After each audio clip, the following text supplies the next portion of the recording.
দাদুর কাছে একটি দুর্বল গরু ছিল, অন্যদিকে ঠাকুমার কাছে ছিল খুব শক্তিশালী একটি ঘোড়া।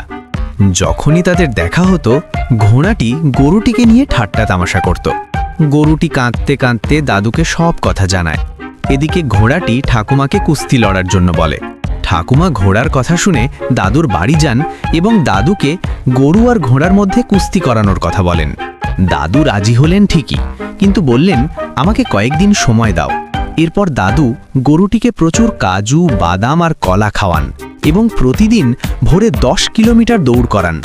তার সাথে গরুটি জিমে গিয়ে শরীরচর্চা করে নিজের দেহ লোহার মতো শক্ত করে নেয়। এখন সেই দুর্বল গরুটি কুস্তির জন্য তৈরি হয়ে গেছে। দাদু বুক ফুলিয়ে ঠাকুমার বাড়ি গিয়ে বললেন, তোমার ঘোড়াকে ডাকো, আমার গরু কুস্তির জন্য তৈরি। দুজনকে একটি মাঠে আনা হলো এবং গরুটি তখন পুরো জোশে ছিল। লড়াই শুরু হলো এবং ঘোড়াটি গরুটিকে তুলে আছাড় মারল। এটা দেখে দাদু কাঁদতে শুরু করেন, কারণ আপনারা লাইক করেননি। গরুটিকে আবার সুযোগ দেওয়ার জন্য লাইক করে কমেন্টে করে চ্যানেলটির পাশে থাকুন।